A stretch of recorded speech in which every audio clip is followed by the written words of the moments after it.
Agora, olha que assunto interessante. No Hospital Infantil Joana de Guzmão, próteses para cirurgias de coluna feitas em 3D têm otimizado os resultados e dado muito mais tranquilidade, né? Aos pais das crianças. O procedimento é feito com apoio do Instituto Federal de Santa Catarina, que faz as impressões dessas próteses em terceira dimensão. A Dani Secom vai contar mais detalhes. Olha aqui.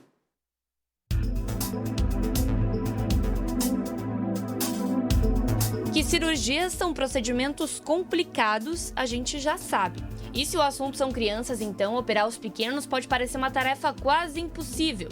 E seria se não fosse a evolução da tecnologia. Exames tridimensionais, consultas apuradas e a preparação da equipe médica são passos essenciais nesse momento de fragilidade. O pequeno Brian, de 10 anos, por exemplo, está internado no Hospital Infantil Joana de Guzmão, em Florianópolis, há 3 meses. Ele tem encifaloescoliose por uma miopatia congênita, ou seja, uma doença muscular que fez com que a coluna dele não se desenvolvesse de forma correta. Para corrigir isso, chegou a hora de enfrentar o centro cirúrgico. Depois que ele tirou o gesso, ficou um pouco mais difícil por conta das dores na coluna. A gente está bem confiante, até porque sabe que o Brian está em boas mãos, né?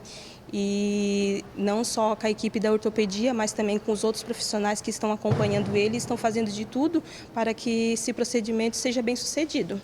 Mas, para auxiliar nesse momento, um projeto bem bacana e gratuito tem deixado o sono da mãe Jaqueline um pouco mais tranquilo. A ideia de utilizar impressoras 3D para simular um modelo da estrutura óssea do paciente a ser operado nasceu lá em 2017, no Instituto Federal de Santa Catarina, com a turma do Matheus. Tudo isso começou em 2015, quando eu entrei como professor da radiologia, e eu procurava formas de criar simuladores radiológicos para os meus alunos aprender a fazer tomografia, aprender a fazer radiografia, porque os simuladores existentes são muito caros vindo de fora. Então eu comecei a estudar e cheguei na impressão 3D. Em 2021, a gente fez o treinamento do hospital, eles adquiriram uma impressora e um computador, né? E hoje a gente acaba fazendo só os casos mais complexos em que a impressora deles não é capaz de fazer. A ideia é que esse modelo permita aos cirurgiões tocar, girar, medir e testar alternativas na coluna do Brian, sem de fato encostar nela. Ele era um menino com uma deformidade grave e muito pequenininho ainda. Então a gente tratou ele com coletes gessados, sob anestesia, foram várias séries de colete gessado, onde a gente consegue controlar a deformidade e mantém a coluna dele crescendo, para que ele possa crescer e respirar normalmente.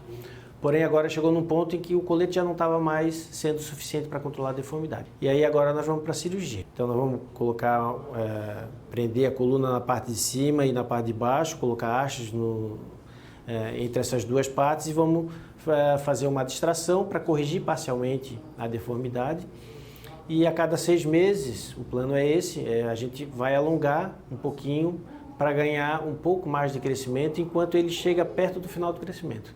Os modelos anatômicos são feitos de plástico e projetados com o máximo de precisão, graças a exames apurados nos pacientes. A estrutura traz benefícios importantes, tanto no pré-cirúrgico como durante o procedimento. E algumas vezes, essa deformidade é tão complexa que somente os exames de imagem na tela do computador não são suficientes.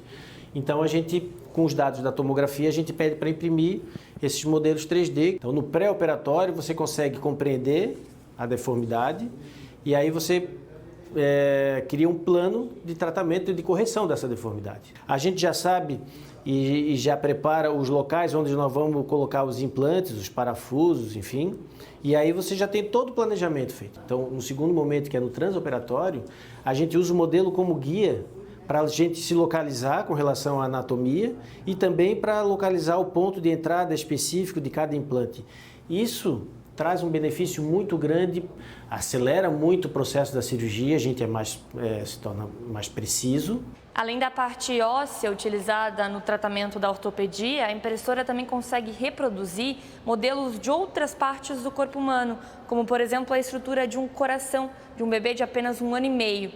Todo esse modelo, ele abre e aí o médico vai conseguir visualizar melhor a formação desse coração e ser mais assertivo na hora da cirurgia. O Dr. Levi é diretor-geral do Hospital Infantil e tem como especialidade a cirurgia bucomaxilofacial, ou seja, trata de procedimentos na face dos pacientes. Ele também utiliza modelos 3D e explica como a técnica revolucionou a forma de operar. O sucesso de cirurgia, a gente sabe que passa por um planejamento perfeito, né? A previsibilidade do teu traço cirúrgico, seja ele em tecido mole, né, na pele, músculo ou mesmo em osso, né, aumenta de uma maneira totalmente realística. E agora, com a tecnologia 3D, nós reduzimos as horas de 7 para 2h30. Para ele, a parceria com o IFSC e a vanguarda do projeto só reafirmam o DNA da instituição, que sai na frente sendo uma das poucas em todo o Brasil a se beneficiar dessa tecnologia e, melhor ainda, de forma gratuita. Além de ser um hospital-escola totalmente SUS, nós queremos estar na vanguarda. Também há uma determinação governamental que nós saiamos na frente sempre. E o IFSC que tem sido um grande parceiro, treinando inclusive nossos técnicos dentro do hospital e com custo para nós zero, porque todo o sistema é SUS. Então o termo de cooperação foi para nós um grande diferencial. Mas e por que não ampliar a oferta desse serviço e beneficiar mais usuários do SUS em todo o estado? Foi essa a ideia que vai revolucionar a disponibilização da tecnologia para Santa Catarina. Nós vamos começar a produzir e fazer um estudo do quanto isso economiza para o estado, para toda a rede SUS do estado. Essa é a intenção. Nós estamos agora em processo de contratualização com a Secretaria de Estado da Saúde. Já no caso do Brian, a boa notícia é que a cirurgia ocorreu muito bem, inclusive com a otimização dos resultados pelo uso do modelo 3D. Agora ele segue em recuperação e já deve voltar para casa, assim como era a expectativa inicial da mãe dele. Ele tá tranquilo também, tá bem tranquilo, né? A hora que ele viu aquela coluninha ali, ele disse, mãe, é a minha coluna, eu disse, ele tá bem confiante também.